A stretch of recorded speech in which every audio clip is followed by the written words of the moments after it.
पटना का भी क्लास बंद हो गया, वो एक्चुअली इन्वर्टर का मॉसफेट जल गया। अब टेक्निकल चीज है, उस सबको आदमी बता के जलता नहीं है, जो अचानक हो गया। तो जाइए बैठिए, जल्दी बैठिए आप लोग, घर की जगह जल्दी, कहीं कहीं खाली जगह काहे रखी है बबनी? देखो पहले से मैनेज करके ना बैठना चाहिए। आप 2 आदमी का जगह नहीं लीजिएगा, आप 1.5 हैं ये बात मान सकते हैं, 2 नहीं है।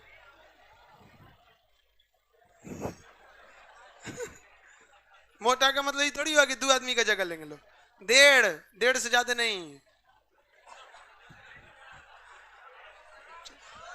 इसको बैठा लो बबनी, इसको कहाँ के इधर आ जी, आप आधा है उस पर हो जाएगा, 2 कमेंट हो जाएगा, जा हो जाएगा सब। जितना मोटा लड़का या मोटा लड़की एडमिशन रोक दीजिएगा, वो सब छोटका छोटका का लेते रहिए, वो सब कहीं एडजस्ट हो जाता है।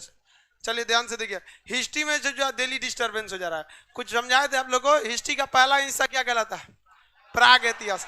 इसमें मानो कुछ लिखा था, दूसरा वाला इसमें लिखा था, पढ़ा गया, इसके बाद ऐतिहासिक। कौन सा हो गया? ऐतिहासिक। ऐतिहासिक इसमें मानव ने लिखा भी और पढ़ा भी गया। समझ आ गया कि नहीं आ गया? किसी को दिक्कत? आप बता सकते हैं प्राग ऐतिहासिक में किसको रखा गया? हाँ, पाषाण काल। किसको रखा गया? पाषाण। अलग बात है कि पाषाण काल को पूरा पाषाण बद्ध पाषाण नव पाषाण काल इत्यादि कालों में बांटा गया। आद्य ऐतिहासिक में बता सकते हैं किसे रखा गया?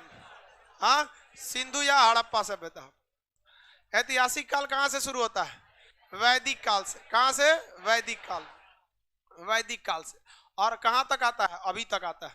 वैदिक काल के बाद कौन सा आया था? महाजनपद। वैदिक काल में कितने वेदों की रचना हुई थी? 4। इसके बाद का काल कौन सा? महाजनपद। कौन सा था? महाजनपद। महाजनपद का काल कहा जाता है उसको, महाजनपद। सब जो जनपद महाजनपद थे, वो टोटल कितने महाजनपद? 16 छोटे छोटे क्या थे? सब महाजनपद थे। इसमें सबसे महत्वपूर्ण महाजनपद कौन? हाँ, मगध। कौन महाजनपद? मगध। मगध महाजनपद पर शासन करने वाले वंशों की संख्या कितनी है? 7। कितने राजवंशों ने शासन किया? 7 राजवंशों ने शासन किया था। कल हल्का बहुत हम आप लोग को समझाए थे। हाँ,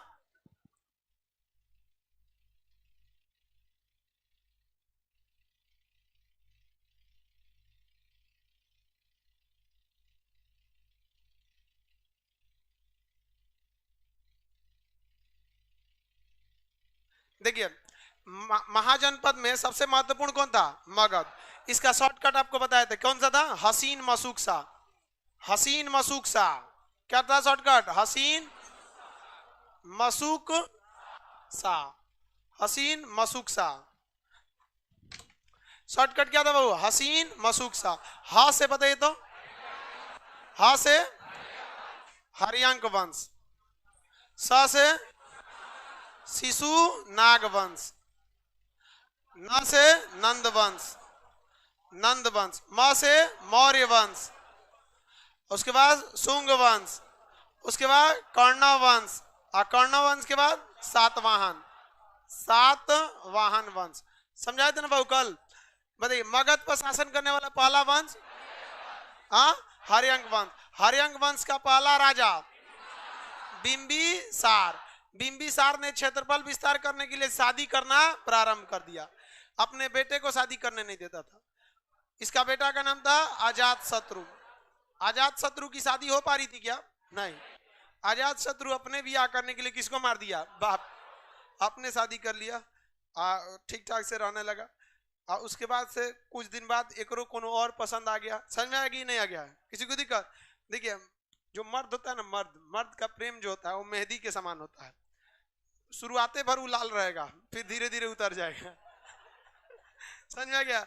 इसी में महिला ठगा जाती है। सब महिला सब खुश हो जाती है, डेमो देखती है सब एकदम खुश हो जाते हैं। ओहो, तो जरा एडमिशन बात दू तो वो हाल करेगा। लड़की जो ना पूरा लोल होती है सब, तनी सा में ना खुश हो जाएगी, एकदम तनी सा बात बोल दीजिए एकदम खुश हो जाएगी। बस उसको खुश रखिए, बस मुंह से खुश रखिए, बस चढ़ा के रखिए, एकदम तारीफ करिए, खूब खुश रहेगी। उसको हैवी हैवी वर्ड बोलिए, मुझे तुम्हारा साथ जिंदगी भर नहीं चाहिए, बस जब तक जिंदगी है तब तक ही साथ चाहिए। थोड़ा हैवी हैवी थोड़ा सा वर्ड बोल, खुश रहेगी सब। तो ये सब चढ़ा लिया, शादी कर लिया। उस शादी ब्याह के बाद और कौन पसंद है? दूसरा का शादी करने लगा, तीसरा किया, चौथा किया, धीरे धीरे दहेज में मगध का क्षेत्रफल क्या कर दिया, बढ़ा दिया। इसका बेटा था जिसका नाम था उदाइन। क्या नाम था? उदाइन। इो एगो को पसंद कर ले था। वो कह रहा है कि पापा हम कब शादी करेंगे, तो ये कह रहा है कि अरे रुक ना रे, अभी तो हम ही को करने देना। कहा कि ससुरा ना मानेगा ही। उदाइन मार दिया, अजात शत्रु को भाला मार दिया। नहीं चाहते हाँ, ई मार के देखिए, ई बियाह करने के लिए इसको मारा, आई इसका बेटा बियाह करने के लिए अपने बाप को मारा। आई होशियार था, अपने बेटा का बियाह बचपन में कर दिया। नहीं ना तो पक्का इो मराया रहा था। हर 6 महीना पूछता था और को बियाह हुआ ना करना है, करना हो तो बता देना, नहीं तो मार दे तू भाला हमको। तेरा बियाह करना हो तो क्या करता था बता दे। समझ में आ गया कि नहीं आ गया? यही उदाइन था जिसने पाटलिपुत्रा की स्थापना किया था। पाटलिपुत्रा की स्थापना किसने किया? उदाइन ने। धीरे धीरे ये वंश समाप्त हो गया। इस वंश के अंतिम शासक को मार दिया कौन? शिशुनाग। और हर्यंक वंश का अंत करके कौन सा वंश स्थापित? शिशुनाग वंश। शिशुनाग वंश का अंत कर दिया था महापदम नंद। किसने अंत किया? महापदम नंद। अब महापदम नंद ने किस वंश की स्थापना की? किस वंश की स्थापना किया? नंद वंश। नंद वंश की स्थापना महापदम नंद ने कर दिया। शिशुनाग वंश एक छोटा सा वंश जिसने बहुत बड़ा कुछ काम नहीं किया था। नंद वंश के संस्थापक महापदम नंद, सबसे क्रूर शासक था महापदम नंद। अब महापदम नंद का बेटा जो था, ये तो क्या महापदम पदम नंद, इसका बेटा था ससुरा धनानंद। धनानंद और खतरनाक था धनानंद, एकदम भयानक खचरा था धनानंद। भले देखिए एरिया कौन सा था? मगध। पहले मगध छोटा था तो उस समय मगध का शासक थे हर्यंक। हर्यंक ने थोड़ा क्षेत्रफल बढ़ाया बढ़ाया बढ़ाया, धीरे धीरे हर्यंक पर कब्जा कर लिया शिशुनाग। शिशुनाग इसी वंश का सेनापति था। मार दिया सेनापति, कैसे? भल्लाल देव मार दिया। उस बुढ़िया का नाम था उसका, अरे बुढ़िया का नाम देवसेना। सीरियल में एक चीज देखें, जिस महिला का टीका जितना बड़ा रहेगा उतने खचरी रहेगी। एक चीज हम कॉमन देखते हैं। समझा गया? शादी ब्याह के समय जाइएगा, सास का बड़का टीका देख लीजिएगा ना, समझिएगा यही कंपनी की है वो छोटकी। बहुत टीका बड़ी खतरनाक होती है। सीरियल देखिए कि नहीं आप लोग? बताइए हम कुछ गलत बोल रहे हैं? हाँ? सीरियल में देखिए जितना बहुत टीका रहेगा उतने खचरी रहेगा। आगे बढ़ते हैं। तो हर्यंक वंश के बाद शिशुनाग वंश। शिशुनाग वंश के सेनापति को मार दिया महापदम नंद। कौन से वंश की स्थापना किया? नंद वंश। इसका अगला शासक धनानंद। और खचरा निकला कौन? धनानंद। धनानंद को कोई मतलब नहीं था, लेकिन धनानंद के समय क्षेत्रफल मगध का इतना बड़ा हो चुका था। मगध क्या हो चुका था? बहुत बड़ा हो चुका था। समझ में आ गया कि नहीं आएगा? तो मगध पर इसी समय भारत की ओर से हमला कर दिया कौन? सिकंदर। किसने हमला कर दिया? सिकंदर। अचानक इधर हमला किया कौन? सिकंदर। 326 ईसा पूर्व हमला किसने कर दिया? सिकंदर। और इधर सेना, इधर किसका शासन चल रहा? इधर क्षेत्र कौन था? मगध। क्या जब सिकंदर आक्रमण किया तो मगध पे हर्यंक वंश था, शिशुनाग वंश था, नंद वंश था। हाँ, आनंद वंश का कौन सा राजा? धन। इसको टेंशन ही नहीं था। यहाँ पे नदी बहती थी, व्यास नदी। कौन सी नदी? व्यास। व्यास नदी से पहले इसने यहाँ के राजा पोरस को हरा दिया। किसे हरा दिया? राजा पोरस को। अब पोरस राजा को पकड़ के लाया गया सिकंदर के सामने और कहा गया बताओ तुम्हारा क्या सुलूक किया जाएगा। तो उसने सिकंदर ने कहा कि मेरे आगे घुटने टेक दो, मैं तुम्हारी जिंदगी बख्श दूंगा। पोरस ने कहा कि हम हिंदुस्तान के राजा हैं, काट दीजिए, हमको नहीं चाहिए ऐसे कोई जिंदगी जो आपके सामने झुकना पड़े। सिकंदर उसकी वीरता से खुश हुआ। सिकंदर की पत्नी थी रेक्सोना, उसने पोरस के कलाई पर राखी बांध दिया। यही ससुरा करता था सिकंदरवा। जीतता था, सारा कब्जा कर लेता था, फिर उसको दोस्त बना लेता था। कहता था कि अगली राजा पे हमला करेंगे तो मदद करना। इसे ब्रांच बनाते बढ़ाते आगे बढ़ते जा रहा था यहाँ पे। और उसकी पत्नियां राखी बांधते जा रही थी, राखी बांध। समझ में आया कि नहीं आया? सिकंदर के लिए तो और अच्छा था, उसको टेंशन नहीं था कोई। समझ में आया कि नहीं आया? नहीं तो युद्ध में बिजी है कोनो उसका। समझ रहे आप लोग? आगे समझिए हम। तो उधर राखी बांधी वहां पे, पोरस राजा से हो गया यहाँ पे। अब ये प्लान बनाया कि अब हम अब किस नदी को प्यार हेल जाएंगे? व्यास नदी। अब व्यास को हेलेगा तो कौन सा चल जाएगा? मगध। और मगध पर कब्जा कर लेगा सिकंदर तो यहाँ से जाएगा नहीं, क्योंकि मगध खनिज संपदा से भरा था, धन दौलत से भरा था, हाथी यहाँ पे बहुत ज्यादा थी। तो यहाँ पर जो ये पाषाण काल वगैरह मिटा दे तो आपको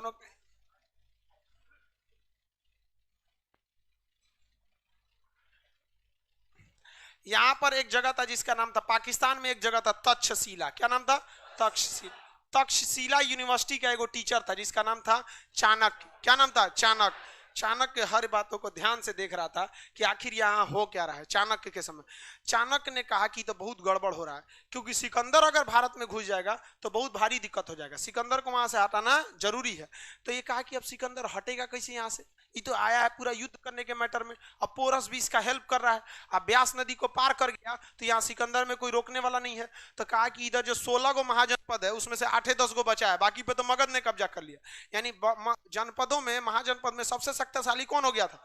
मगध। तो चाणक्य आया वहां से, कहां?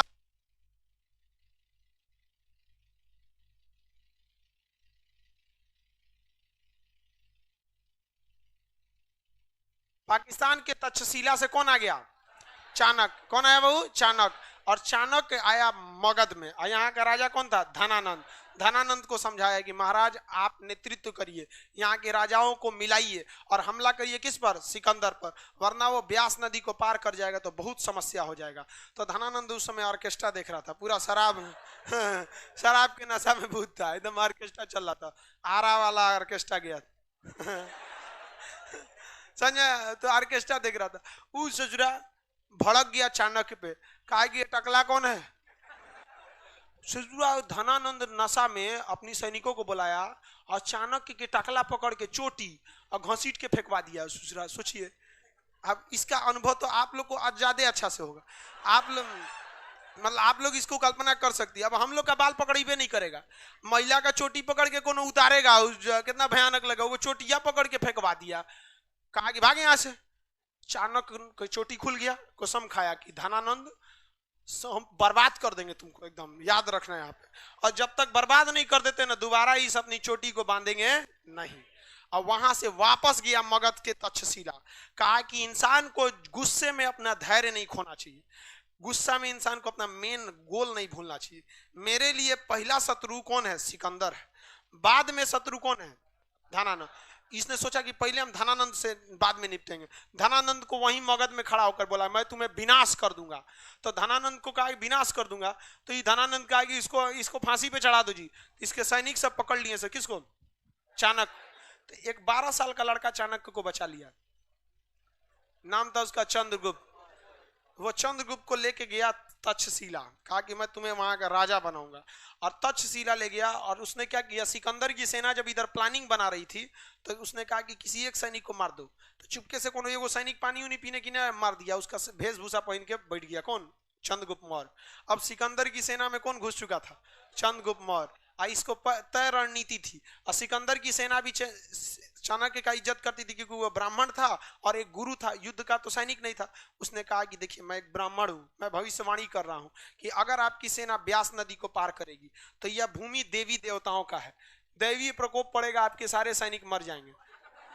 सिकंदर कहा कि तू देर पगलाया है रे, हम जो जरा मैसेडोनिया से हमला करते आ गए, पूरा दुनिया जीत लिए, ऐसा कोनो प्रकोपे नहीं देखे, यहाँ कौन सी पड़ेगा। जबकि उसकी सेना में घुस चुका था कौन? सिकंदर। उसने चंद्रगुप्त मौर्य। चंद्रगुप्त मौर्य सिकंदर की फौज की खाना में उल्टा सीधा जहर मिलाना चालू कर दिया, पूरा का पूरा क्या मिला? जहर। सैनिक खाए सब, 2 बटालियन ने मर गया। कहा कि देख लीजिए, और उस समय पोस्टमार्टम थोड़े था कि पता चले जहर खा के मरा। ससुरा सिकंदर की सेना में अफवाह फैल गया, सही बात है, सब ब्यास नदी को पार कर जाएंगे लोग ना, तो उधर देवी देवताओं का जगह, इन्हें ना जाएंगे। अगले दिन उसने जहर मिला दिया जिससे लोग अंधे हो जाए। खाना खाया तो एगो बटालियन फौजी अंधा हो गया, कहा कि लड़िए। अगले दिन खजुआट फैला दिया, चेचक फैला दिया, महामारी फैल गई। सिकंदर की सेना में अफवाह फैल गया। दुनिया की सबसे बड़ी फौज अपनी राजा के आगे कह दिया कि हम ब्यास नदी को पार नहीं करेंगे, उधर देवीय प्रकोप है। वहां कोई देवी प्रकोप नहीं था, वो चाणक्य की कूटनीति का नतीजा था जो चंद्रगुप्त मौर्य को घुसा दिया। और यहां से लौट गया कौन? सिकंदर। सिकंदर जब लौटा तो 323 ईसा पूर्व, आपको बताया था ये चीज उल्टा चलेगा, 323 ईसा पूर्व बेबीलोन में, कहां पर? बेबीलोन में। बेबीलोन में सिकंदर की क्या हो गई? मृत्यु हो गई। लेकिन सिकंदर का सेनापति जिसका नाम था सेल्यूकस निकेटर, क्या नाम था? सेल्यूकस निकेटर, उसको एकदम कंफर्म पता था ये कोई ना कोई आदमी जहर मिला रहा है। तो वो इस बात पर विश्वास नहीं करता था। लेकिन राजा जब सिकंदर कह रहा है कि लौटो, तो सेनापति क्या करेगा? लौट नहीं करेगा। अब वहां जाके सिकंदर की क्या हो गई? बेबीलोन में मृत्यु हो गई। सिकंदर का घोड़ा का नाम था बुके फराल, उसके घोड़ा पे लगाम नहीं थी। सिकंदर एक मात्र ऐसा था जिसके घोड़ा पर लगाम नहीं थी। उसका घोड़ा इतना वफादार था, वो एक बार बोल देता दाहिने बाएं, वो उसी हिसाब से मुड़ जाता था। ये अपने यहाँ के एक्का वाला घोड़ा नहीं, हम लोग के यहाँ घोड़वा ससुरा खचरा होता है। यहाँ देखिएगा ना, पट्टी लगाना पड़ता है ताकि सीधे देखे, ना तो इन्हें उन्हें खोल देंगे, कोनो घोड़ी देखा तो उन्हें उतर जाएगा उतर जाएगा, उन्हें कोनो दूसरे मोहल्ला में चल जाएगा। अब उससे दिक्कत हो जाएगा। तो बहुत उसका घोड़ा बहुत शरीफ था, वहां मर गया, घोड़ा भी मर गया, सिकंदर भी मर गया।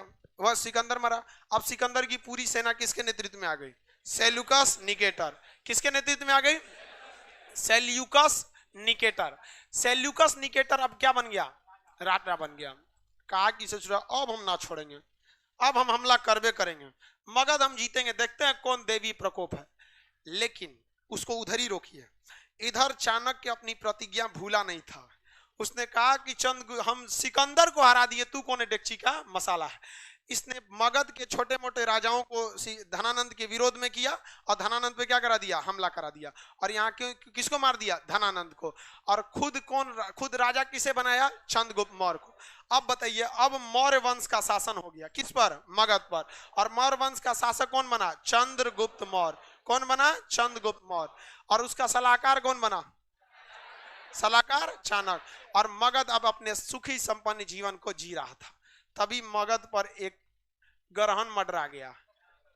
उधर से हमला करने कौन आ गया? Seleucus Nicator. सेल्यूकस निकेटर भली भांति जान चुका था कोई देवी प्रकोप नहीं है, हमको हमला करना ही पड़ेगा। कहां पर? मगध पर। इस समय मगध का शासक कौन था? चंद्रगुप्त मौर्य। और प्रधानमंत्री सलाहकार चाणक्य था। चाणक्य ने कहा कि टेंशन मत लो, पहले पता करो उसकी सेना में सबसे बड़ा पावर किसके पास है। तो कहा हाथियों की फौज सेल्यूकस निकेटर ज्यादा ले आ रहा है, उसकी सेना में क्या है? हाथी। इसने कहा कि पीछे हट जाओ, तब तक छुप छुप के लड़ो जब तक बरसात नहीं आ जाता। बरसात में ऊ किचाइन हुआ कि हाथी बिछला के गिर गई। सब हाथी गिरती है तो सोचा उठियो नहीं ना पाती है जल्दी। बड़ा आदमी या बड़ा महिला गिरेगी तो उठेगी जल्दी। अमित शाह गिर जाएगा तो उठेगा जल्दी। वहां पे उसकी हाथी वगैरह फंस गई। यहाँ पे युद्ध विपरीत परिणाम होने लगा। यहाँ पे चंद्रगुप्त मौर्य अपने बहादुर था और उसका सलाहकार चाणक्य एक से एक गुणी पर पुरुष था। वहां पे पूरी तरह घेर लिया। सेल्यूकस निकेटर को अपनी मौत सामने दिखने लगी। 400-500 सैनिक बचे थे। अब ऐसे दिख रहा था, उससे ज्यादा तो बैच में लड़का रहता है। ये सैनिक बचे थे। अब क्या करेगा? सेल्यूकस निकेटर अब मरने के कगार पे था। तो वो कहा क्या अब क्या करेंगे? मर जाएंगे तब तो। तू अपनी बेटी को लाया था, कार्नेलिया को। और उस समय की समझिए वो विश्व सुंदरी थी कार्नेलिया, और उसने कार्नेलिया को आगे कर दिया। आज चंद्रगुप्त मौर्य तलवार भांजते आया, देखा कार्नेलिया को तो देखते रह गया। अरे बाप, ससुरा ये कौन है रे? एकदम कहा कि बाप रे बाप, बढ़िया है। तो चंद्रगुप्त मौर्य सेल्यूकस निकेटर से कहा कि देख तोरा मार देंगे ना तो एक से बियाह कर दू। तो मने मन सेल्यूकस निकेटर कहा कि एक रे खाती तो हम अगबे किए। अरे तुम युद्ध में हार जाते तो मेरे अधीन रहोगे, अब बियाह कर लोगे तो हमारी बेटी के अधीन रहोगे। तो कार्नेलिया से शादी हो गया। किसका? चंद्रगुप्त मौर्य का शादी किससे हुआ? कार्नेलिया से शादी हो गया। लेकिन सेल्यूकस निकेटर के मन में एक डर सता रहा था। डर ये था कि हम चंद्रगुप्त मौर्य के यहाँ तिलक लेके तो आए नहीं थे, शादी ब्याह के लिए रिश्ता तो लेके आए नहीं थे, हम तो युद्ध करने लिए आए थे। वो एक युद्ध के समझौता के तहत शादी हुआ है। मेरी बेटिया को ठीक से रखेगा कि कहीं ले जाके बिहार में थूरेगा। कुमरार में घर था, यहीं पे जहाँ कुमरार पार्क है ना, वहीं पे महल उगल था। कहा कि कहीं ऐसा ना हमारी बेटिया कार्नेलिया को पीटे। तो इसने क्या किया? चुपके से अपना एक दूत भेज दिया। कहा कि आप ही की सेवा करेगा। लेकिन वो उसका मुख्य काम था कार्नेलिया की सूचनाओं को भेजना, जिसका नाम था मेगास्थनीज। बताइए, सेल्यूकस निकेटर का राजदूत का नाम मेगास्थनीज। इसने कहा कि भाई आपकी बेटी बहुत अच्छे से सुखी संपन्न है, हेन तेन ज्यादा टेंशन उनसन नहीं लेने की जरूरत है, अच्छा से इसको रख रहा है, यो ठीक ठाक से है। यहाँ पे मेगास्थनी ने एक पुस्तक लिखी इंडिका। क्वेश्चन आएगा मगध की जानकारी किस पुस्तक से मिलती है? इंडिका से। मगध की जानकारी इंडिका से मिलती है। समझ आ गया कि नहीं आ गया? बाद में चंद्रगुप्त मौर्य आराम से बैठा था, मने मन सोचा ससुरा हमारा बेटी से ब्याह कर दिया, अपनी बेटी से हमारा, और दहेज में जानते हैं पूरा अफगानिस्तान और पाकिस्तान दिया था। बिहार तो मगध यहां तक हो ही गया था, और कहां चल गया? पाकिस्तान, और कहां हो गया? अफगानिस्तान। आज नवाज शरीफ को हम बिहारियों को थैंक यू कहना चाहिए, दहेज की जमीन हम लोग छोड़ दिए। लोग नहीं समझे? यहाँ पे इतिहास गवाह है कि बिहारी बहुत दहेज लेता है। ये दहेज है जो पाकिस्तान अफगानिस्तान पूरा का पूरा यहाँ पे, हाँ, दहेजे के चक्कर में इतना इतना जगह क्षेत्रफल विस्तार करके चला गया आप, है कि नहीं? यहाँ पे अजब बिहार में दहेज बहुत भयानक लिया जाता है कि नहीं लिया जाता? इसमें लड़की वालों की भी गलती है। लड़की जिस लेवल की उसी लेवल में ब्याह करिए, दहेज नहीं देना पड़ेगा, है कि नहीं? अब जनरल बॉगी में चलिए 200 रुपया किराया, अब जाइएगा एसी में तो ज्यादा पैसा लगभग करेगा। लड़की ग्रेजुएशन कर ली है, अपने एमटीएस का नौकरी ना लगे, लेकिन रोवनी के दूल्हा चाहिए दरोगा। लीजिए दरोगा, तो पैसों दीजिए दरोगा लायक नहीं, अपनो दरोगिन बन जाइए, दरोगा से करिए, कोई दिक्कत नहीं है, कोई रुपया नहीं लगेगा। बराबरी में दहेज नहीं लगता है, कभी नहीं लगेगा। बराबरी में कौन सी का दहेज लगेगा रे पकलोल? ना, उतना नहीं लगता है बराबरी वाला में। आई ऊपर नीचे करिएगा तो लगभग करेगा आपको ज्यादा में। लड़की की कोनो चीज का अते पते नहीं है यहाँ पे, ऐसा नहीं ना होता है। एगो लड़की को देखने गए थे लोग, तो रिश्तेदार में, तो हम लोग हुए थे, तो पूछा गया लड़की की माँ से, पूछे कि लड़की कहाँ तक पढ़ी है? इंटर तक। तो करी गए ना, ओ से ज्यादा मैट्रिक ले। हम कहें ससुरी जो ना कि यहाँ ब्याह होगा ना वगैरह रोवा देगी। से देर पड़ी थी। तो दहेज में इसने क्या ले लिया? पूरा पाकिस्तान, पूरा अफगानिस्तान क्या ले लिया? दहेज में ले लिया। फिर ये सोचा चंद्रगुप्त मौर्य कि दहेज एकदम दबा के दिया है, बेटी में कोई कमी नहीं है। पहले की लड़की सब में सच में कोई कमी नहीं रहती, आजकल की बहुत दा हो गई है। सही बताते हैं, आजकल की लड़की सब ना आदमी को कैसे झेल रहा है, वहां सब में कोई वो नहीं है। हम लोग के समय लड़की को कढ़ाई, बिनाई, सिलाई, खाना बनाना, हर चीज। आजकल की लड़की सब ससुरी लोल कौन चीज जानती है? ब्यूटिशियन का कोर्स, ब्यूटिशियन का कोर्स ससुरी को 400 का ले लेगी, लिपस्टिक का ठोड़ रंगते रहेगी, ब्यूटिशियन ब्यूटिशियन। हम लोग के समय में हर कला जानती थी सब, सिलाई, बिनाई, कढ़ाई, पेंटिंग, ए टू जेड जानती रहती थी सब। और कुछ आजकल जो नहीं देखते, और शोरूम में जाएंगे से तो और ठोड़ रंग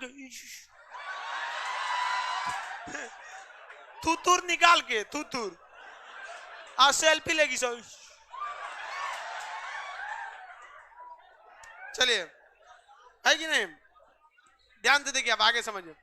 लड़की सबको कौन समझाए? जो समझाएगा वही गलत हो जाएगा, नहीं समझाएगा। वो गाना नहीं सुने, होंठ रसीले लड़की, वो गाना एक्चुअली किसको देख कर बना है? सुअर को देख, होंठ रसीले तेरे होंठ।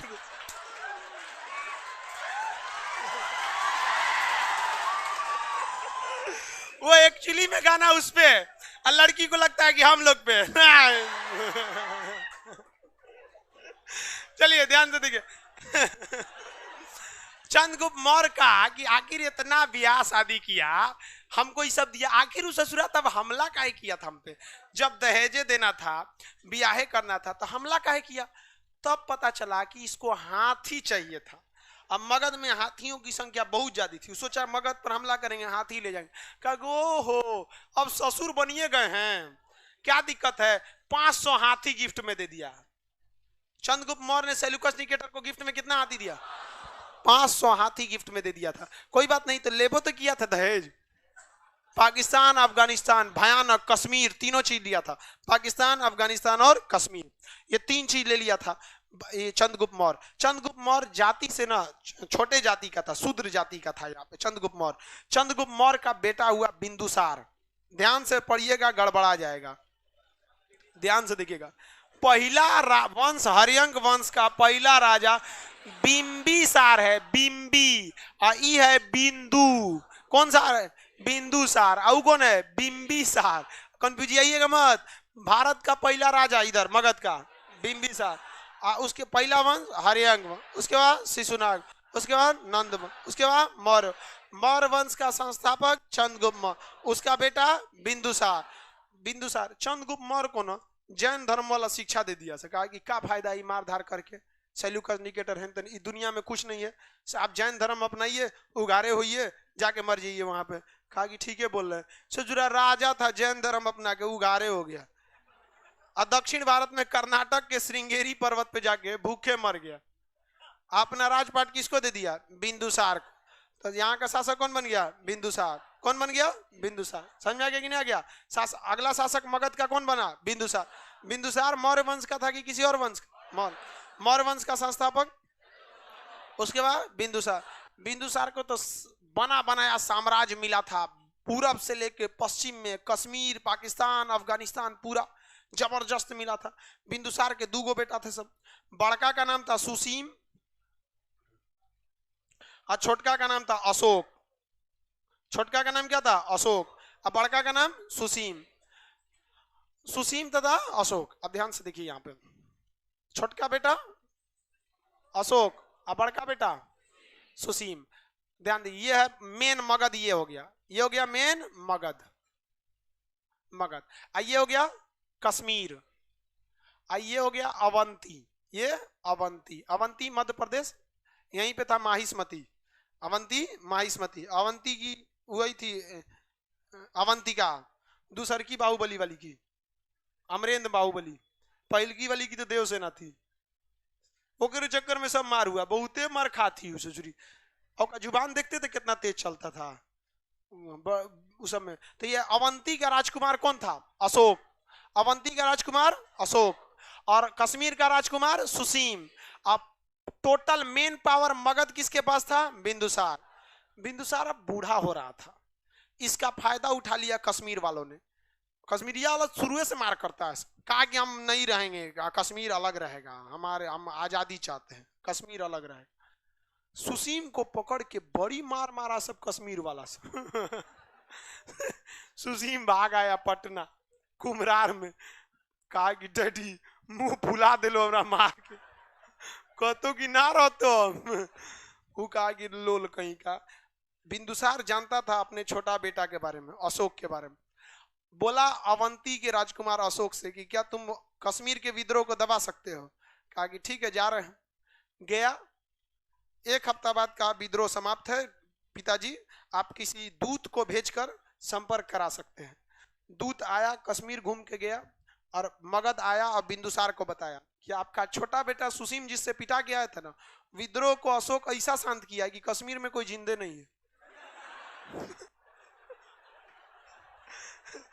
सबको काट दिया कश्मीर में, और वहां स्थापना किया श्रीनगर की। कहा कि कोई भी बिहारी आएगा ना तो उसके नाम के पहले श्री लगा के भेजना। श्रीनगर की स्थापना किसने किया था? अशोक ने, श्रीनगर की। कहा कि कोई तामझाम नहीं होना चाहिए, समझ आ गया ना? यहाँ जो हम बोल दिए हैं वही होगा, तुमको रहना है तो रहो, नहीं तो मर जाओ, जीना है तो हमारे साथ, नहीं तो नहीं जी सकते हो। बिंदुसार को लग गया कि यही राजा के योग्य है, लेकिन अपने यह घोषणा करता कि मगध का अगला राजा अशोक होगा, इससे पहले ही ससुरा मर गया। कौन? बिंदुसार। तो नियम के अनुसार बड़ा बेटा राजा बनेगा, तो मगध का बड़ा, इसका बड़ा बेटा कौन था? सुसीम। तो सुसीम का हम राजा बनेंगे, क्या बोलेंगे? हम राजा बनेंगे। अशोक के मन में खटक गया, ससुरा राजा लायक है नहीं, बड़े बड़ भाई है तो क्या हुआ। बाद में पता चला कि ससुरा बहुत बड़का खचरा था ये। कौन? बिंदुसार। इसका ना 99 गो नजायज औलाद थे सब, जहां तहां, भिगना पहाड़ी पे, गांधी मैदान, बोरी रोड, चिड़ियाघर, इको पार्क, जहां जहां जाता था नजायज औलाद बहुत ज्यादा थे। जब ये मरा तो सब नजायज औलाद आ गया सब कि सुनिए ना, हम भी तो, हमारा भी तो हुआ कुछ हिस्सा, तनिए सा हुआ, एक काम करिए, भिगना पहाड़ी हमको दे दीजिए, मसालापुर आटा हम हो गया, गांधी मैदान हम ले लेते हैं, ये हम ले लेते हैं।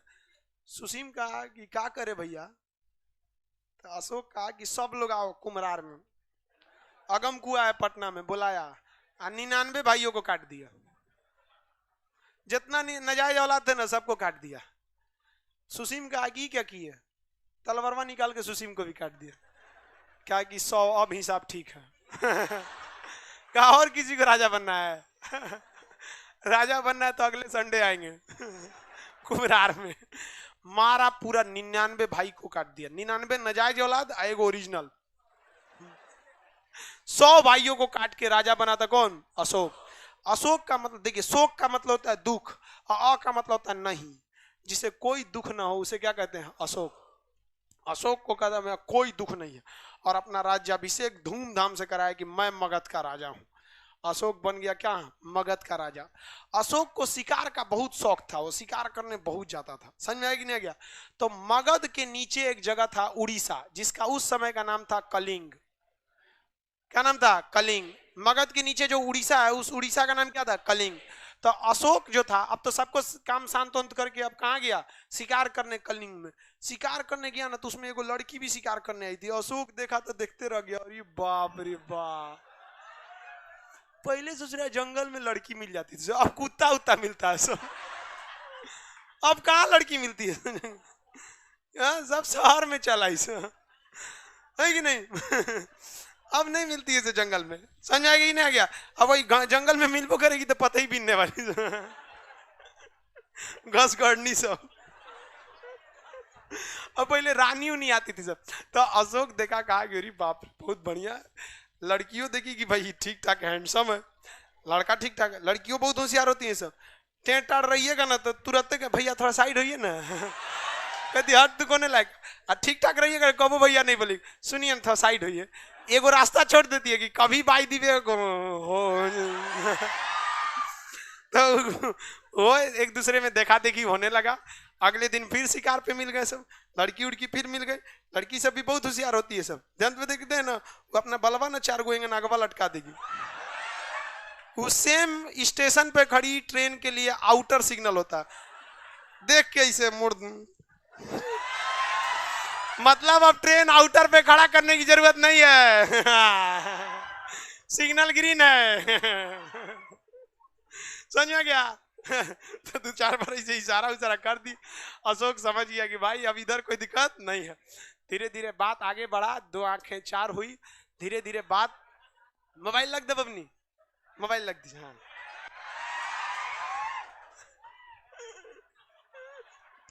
लड़कियां अपने को होशियार समझती है। बैगवा में मोबाइल रखो। आप लोग को बुद्धि नहीं होता है तो काय लगाती हैं लोग। देखिए ध्यान से, अशोक के इस समय बात हो गया। अब बात आ गई शादी ब्याह की। कही की शादी करेंगे पहले शादी, तो अशोक कहा कि शादी कर लो हमसे। तो कही कि ठीक है। अच्छा एक बात बता, बात बात में तो ये पूछबे नहीं किए कि तुम्हारा घर कहाँ है, हमने तुमको दिल ये दे दिया ये भी न पूछा कौन हो तुम। अब भाई बात हुआ तो अशोक कहा कि हम मगध के राजा हैं। तो लड़कियां कहीं क्या, ससुरा तू बिहारी है रे। तो अशोक कहा क्या दिक्कत है, का भाग। का रे, तो कहीं कि हम बिहारी से बिया ना करूं। कहीं कि तो हम पसंद नहीं है। कहा कि देख हम सब पसंद है, लेकिन कलिंग के हम रहने वाले। कलिंग का नियम है कि कलिंग की लड़की कभी भी कलिंग के बाहर नहीं ब्याही जाएगी। कहा कि कौन नियम बनाया, कलिंग के लोग। तो कलिंग के राजा के पास आया, कहा कि हम देखिए मगध के राजा हैं, हम पूरे हिंदुस्तान के, अफगानिस्तान से शुरू होता है म्यांमार तक मेरा क्षेत्र है, आप भी हमारे अधीन आते हैं, हम गोड़ हाथ जोड़ते हैं, हमारा बियाह कर दीजिए एकरा से। समझ में आ गया ना। तो कहा कि देखिए आप राजा हैं तो क्या हुआ, नियम कानून से ऊपर नहीं है, कलिंग की लड़की कलिंग से बाहर ब्याही नहीं जाएगी। अशोक भड़क गया, कहा कि जब सीधी उंगली से घी नहीं निकलता है ना, मटका फोड़ देना चाहिए। उंगली ते टाड़ मत करिए, मटके फोड़ दीजिए। सेना लाया 2.5 लाख और कलिंग पर हमला करा दिया, मार काट कूट के रद्द कर दिया कलिंग में। लेकिन अशोक को कलिंग के बारे में पता ही नहीं था। कलिंग लड़की के दरवाजे पे चौखट पे पहुंचा, वहां भी सेना थी, काट कूट के आगे बढ़ा, लास्ट में काटा खचा, काटा सर जब गिरा ना तो अशोक का दिमागे सनक गया। उसी लड़किया का सर था जिसे अशोक ने काट दिया। क्योंकि कलिंग का दूसरा नियम था कि कलिंग पर यदि हमला होगा तो लड़का लड़की बच्चा बूढ़ा जवान सब लड़ेगा। वो लड़कियों लड़ने आई थी, मर गई बेचारी। अशोक पगला गया, मेरे तेरे लिए रे जग छोड़ा तू मुझको छोड़ चली। अशोक एकदम पागल हो गया, उसको हथियार छोड़ दिया, खाना पीना सब पूरा तरह से चेंज हो गया, किसी का एकदम पागल टाइप का हो गया। देखिए 20 साल में एक माँ अपने बच्चे को जेंटल बनाती है और एक लड़की 20 मिनट में उसको मेंटल बना देती है। अशोक पूरा पागल हो गया, कहा कि हम ना मन लगता, हम साम्राज्य उमरा छोड़ देंगे यहाँ पे। खुदा किसी को किसी पर फिदा ना करे, फिदा करे तो कयामत तक उसे जुदा ना करे। ये माना कि कोई मरता नहीं जुदाई में, ये माना कि कोई मरता नहीं जुदाई में, लेकिन जी भी कहां पाता है तन्हाई में।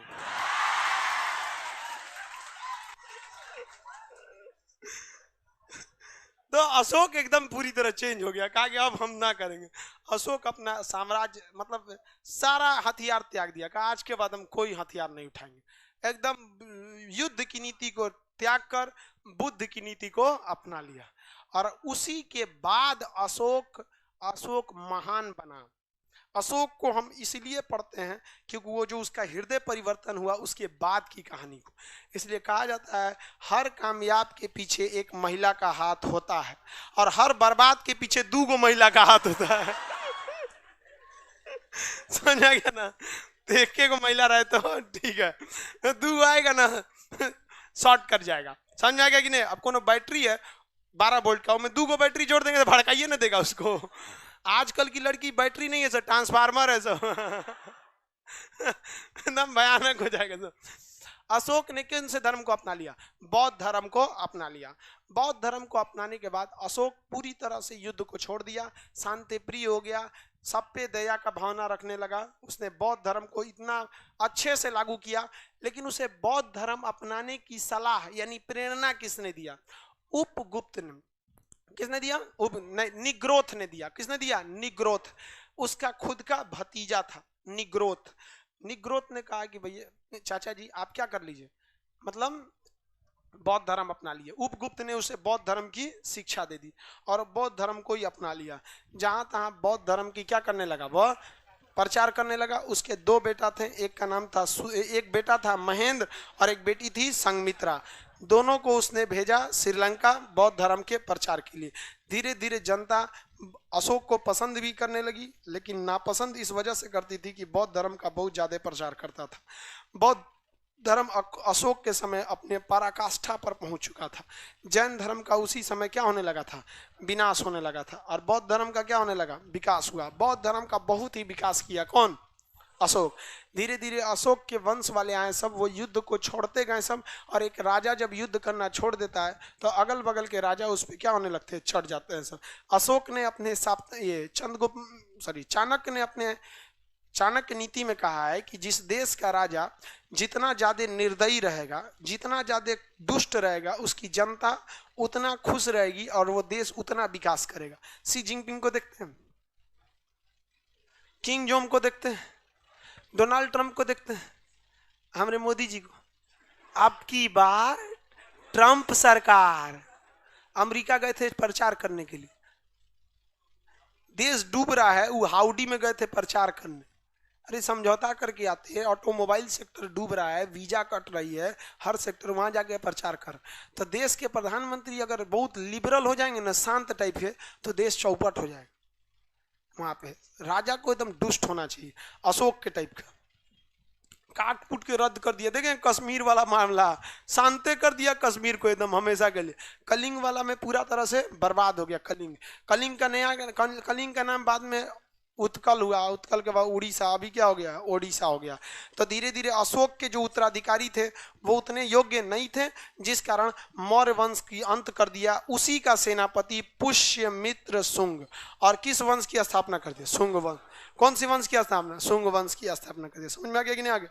कौन सा वंश? शुंग वंश। बताइए, मगध पर शासन करने वाला पहला राजवंश। शॉर्टकट बताइए तो। पहला वंश हर्यंग, दूसरा शिशुना, तीसरा नंद, चौथा मौर्य, उसके बाद सुंग, उसके बाद कर्ण, उसके बाद सातवां। मौर्य तक तो हल्का सा देखें, पूरा डिटेल से नहीं अभी, लेकिन आपको हल्का फुल्का एक खाका दिमाग में तैयार हो जाना चाहिए कि प्राग ऐतिहासिक में हमको पाषाण काल देखना है, आद्य ऐतिहासिक में सिंधु सभ्यता, और ऐतिहासिक काल में आपको क्या देखना है? वैदिक काल। अभी बीपीएससी का एग्जाम हुआ है, आप लोग का तो 2-3 दिन हिस्ट्री में हुआ, तो आप लोग को क्या हम क्वेश्चन बताएंगे क्या, लेकिन इतना गारंटी बताते हैं, आप आज से भी अगर आप बीपीएससी के लिए सोचते हैं तो गिन के आज से आपके लिए साल से डेढ़, मतलब नेक्स्ट बीपीएससी आपका कंफर्म हो जाएगा। लेकिन कुछ उसके लिए मत करिएगा बाबू, जितना बताते हैं आप बस उतने पढ़िएगा, कोई एक्स्ट्रा किताब उताब मत खरीदिएगा। इतना पैसा नहीं है आपके पास, ज़्यादा पैसा है तो किसी गरीब रिक्शा वाले को खाना वाना खिला दीजिए।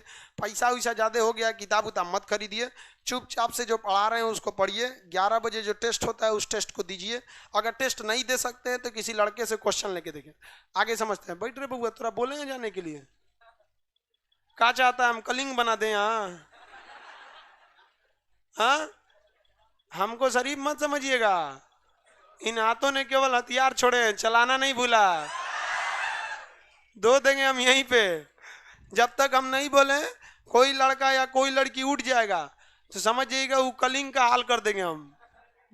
आगे देखिए, सुंग वंश। सुंग वंश के संस्थापक पुष्यमित्र सुंग, ये सेनापति था या राजा था? सेनापति।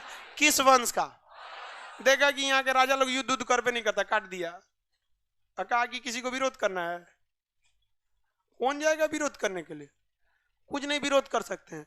जिस सिंपल सी बात, जिसके पास शक्ति रहता है ना, अगर मिस यूज करेगा तो कुछ नहीं। जैसे मान लीजिए ये लड़का को हम बेवजह उठा के पीट दिए, कुछ नहीं किया, बेवजह उठा के पीट दिए, हम कहें कि किसी को और कोई तकलीफ है, कोनो हाथ उठाएगा ना ओकरो थूर देंगे, भयानक, कोई नहीं उठाएगा। इसमें यहाँ पे हम एक बात समझा रहे हैं, मिस यूज अगर करना, ऐसा तो डर नहीं, डर रहा है क्या? ऐसा ना हो कि प्रैक्टिकल बताएं। देखिए आगे इसको थोड़ा सा मिटाते हैं ताकि जगह बन जाए। मौर्य वंश का शासक कौन था? पुष्यमित्र सुंग। ये जाति से ब्राह्मण था, तो भारत का पहला ब्राह्मण वंश सुंग वंश, शासक पुष्यमित्र सुंग। इसने बौद्ध धर्म का विनाश चालू कर दिया, कहा कि कोई विनाश विनाश नहीं हो, सारा बौद्ध धर्म का बर्बाद कर दिया। और किस धर्म को बढ़ावा दिया? ब्राह्मण वंश को। मौर्य वंश के संस्थापक कौन थे? चंद्रगुप्त मौर्य, चंद्रगुप्त मौर्य। सुंग वंश का पुष्यमित्र सुंग, पुष्यमित्र सुंग था। यह कौन से धर्म का था? ब्राह्मण वंश। इस ससुरा बहुत झगड़ा था। अशोक और उसका वंश मौर्य वंश जितना सीधा था ये उतने झगड़ा था। अब किसी से झगड़ाने का कोनो बहाना चाहिए ना, कि ऐसे ही किसी से मार कर लेंगे, कोई ना कोई बहाना चाहिए। तो बहाना कैसे लेंगे? कहीं ना कहीं तो बहाना चाहिए। तो ये को नया नियम निकाला, अश्वमेघ यज्ञ। अश्वमेघ यज्ञ में वो सफेद रंग का घोड़ा ले आता था, अब पूजा पाठ करा देता था, उसके पीछे 2 लाख की फौज लेके चलता था, कहता था घोड़ा जहां तक जाएगा मेरा हो जाएगा वो एरिया। अगर किसी को घोड़ा का विरोध करेगा तो हमसे युद्ध करे, युद्ध में जीत गया तो वो क्षेत्र उसका, नहीं तो घोड़ा चला गया तो मेरा। अब छोट मोट राजा वैसे ही देखेगा 2.5 लाख की फौज आ रही है, भाग जाता था। और घोड़ा को रोकिएगा कैसे? अरे जो पहले लोल था सब, घोड़ा को रोकने की क्या जरूरत है? खूब बढ़िया घोड़ी दूसरे और छोड़ दीजिए वो घोड़वा अपने चल जाएगा, युद्ध करने की कोई जरूरत है नहीं है। लेकिन वो घोड़वा से चलता था और युद्ध कर देता था। तो बताइए पुष्यमित्र सुंग ने कौन सा यज्ञ प्रारंभ किया? कौन सा यज्ञ? अश्वमेघ यज्ञ। कौन सा यज्ञ? अश्वमेघ यज्ञ। अश्वमेघ यज्ञ पुष्यमित्र सुंग ने कराया था। इसी के जो पंडित थे, पुष्यमित्र सुंग के जो दरबार के सबसे बड़े पंडित थे, उनका नाम था पातंजलि। क्या नाम था? पातंजलि। और वही योग के दर्शन मतलब संस्थापक है। योग का सारा विद्या किसने सिखाया है? पातंजलि। और उसका डुप्लीकेट मार दिया कौन? रामदेव। और जो पातंजलि किसी को नहीं पता पातंजलि इतना पुराना है, और उसका मॉडर्न तरीका दे दिया कौन? बाबा रामदेव। बाबा रामदेव और जियो, जो जियो होता है ना, जियो और खान सर, ये 3 चीज में एक कॉमन है। ये तीनों अलग अलग क्षेत्र के हैं, वो दवा आयुर्वेद के क्षेत्र के, वो टेलीकॉम के क्षेत्र के, हम शिक्षा के क्षेत्र, लेकिन तीनों में अलग अलग है। लेकिन तीनों में एक चीज कॉमन है। कॉमन क्या है? ये तीनों एकदम लास्ट में आए, लेकिन इतना ना फास्ट आए कि बाकी सब देखते रह गया सब। 2 साल पहले खान सर पटना में नहीं थे, पतंजलि 2 साल पहले मार्केट में नहीं थी, 2 साल पहले जियो को कोई नहीं जानता था, लास्ट आया, लेकिन इतना ना फास्ट आया कि कोई नहीं रोक सका। इसलिए आप अगर लास्ट में है तो कभी मत घबराइए। आप हिंदुस्तान में 3 लोग को देखिए, पतंजलि, जियो और खान सर। लास्ट लेकिन वेरी फास्ट। दुख बस इस बात का है कि समय बहुत कम है, लेकिन सांस रखिए कि समय अभी भी है, समय गया नहीं है। समय कम है, एकदम जी जान से लग जाइए। लास्ट लेकिन फास्ट। आज से आप लगिए, अगला बीपीएससी आपका होगा आज से, गारंटीड बताते हैं आपको। यहां से एक क्वेश्चन आपको हिस्ट्री याद नहीं करना पड़ेगा, एकदम गारंटी कहते हैं आपको, एकदम कहानी की तरह आप पढ़िएगा हिस्ट्री को। और जिस दिन आप हिस्ट्री का क्लास करने आएंगे ना, आप पटना में देख लीजिए घूम के, लड़का हिस्ट्री का क्लास लेके निकलता था, हाथ झाड़ता है, सोच रहा मास्टर 7 पन्ना लिखवा दे लो। आप कभी कभी एक हफ्ता हो जाएगा आप नहीं लिखिएगा, उसके बाद लिखवाएंगे। जब तक समझा नहीं देते हैं, याद नहीं करा देते, तब तक नहीं लिखना होगा आपको। तो ये हो गया आपका पुष्यमित्र शुंग। पुष्यमित्र शुंग के पंडित का नाम पतंजलि। और उसके बाद इसका सेनापति आया कर्णव, ओकरे मार दिया वासुदेव। और वासुदेव ने किसकी स्थापना कर दिया? कर्णव वंश की स्थापना कर दिया। कर्णव वंश का सेनापति था आपका, सातवाहन वंश के संस्थापक थे आपका सीमुक। कौन थे? सीमुक। सीमुक। सीमुक इसको मार दिया, आपने किसकी स्थापना कर दिया? सातवाहन वंश की स्थापना कर दिया। तो ये वाले वंश उतने महत्वपूर्ण नहीं है सब, बस इतने में याद रखिएगा कि शुंग वंश कैसा वंश था, कौन जाति का था? ब्राह्मण। इसके सेनापति को किसने इसके सेनापति वासुदेव मार के क्या बन दिया? कर्णव वंश। इसका सेनापति सीमुक मार के बन गया सातवाहन। सातवाहन भारत का पहला मातृसत्तात्मक वंश था। कौन सा था? मातृसत्तात्मक। जबकि भारत अभी वर्तमान में पितृसत्तात्मक है। यानी अगर कोई किसी से पूछता है कि आप किसके लड़का हैं, यानी आप किसकी औलाद हैं, तो किसी भी बच्चे में उसकी माँ और पिता दोनों का योगदान बराबर रहता है, लेकिन वो माँ का नहीं बताता है, पिता का ही नाम बताता है। और अगर उसके पिता नहीं है, मर गए हैं, तो स्वर्गीय लगा के बताएगा, लेकिन पिता का नाम बताएगा, माता का नाम नहीं बताएगा, क्योंकि हमारा समाज पितृसत्तात्मक है। जबकि भारत का एक सातवाहन साम्राज्य था जो कैसा था? मातृसत्तात्मक था। वहां किसी से पूछिएगा तो वह अब कभी भी अपने पिता का नाम नहीं बताएगा। किसका बताएगा? माता। यदि माता नहीं है तो क्या बताएगा? स्वर्गीय लगा के बताएगा, लेकिन माता का ही नाम बताएगा। वर्तमान में भी खासी जनजाति मातृसत्तात्मक। ये पिछला बीपीएससी में पूछा था, इनमें से कौन सी जनजाति मातृसत्तात्मक है? और एक क्वेश्चन इसमें भी अभी भी जनजाति से पूछा है, 4 ऑप्शन दे दिया, कौन सा इसमें सुमेलित नहीं है। क्वेश्चन का एक एरिया होता है कि ये इस एरिया से ये क्वेश्चन, इस एरिया से ये। अब बाकी क्वेश्चन जो होते हैं ना बाबू, केवल टाइम पास के लिए होते हैं, उसको पढ़ना भी नहीं चाहिए। तो आप लोग भी याद रखिएगा, हम आपको उतने पढ़ाएंगे जितना आपका एग्जाम निकल जाए। हाँ, ये गारंटी लेते हैं कि बीपीएससी में आप अगर पढ़ के जाइएगा तो गारंटी करते हैं कितनों टफ क्वेश्चन बना देना, आप पास होके आइएगा। हम टॉप कराने की गारंटी नहीं लेते हैं, क्योंकि वो आपके मेहनत पर है, लेकिन हम इतना कहते हैं कि अगर आप घर पे 10 मिनट भी समय दिए हैं तो हम आपको बीपीएससी गारंटेड हम आपको पास करा देंगे, इस बात की गारंटी लेते हैं।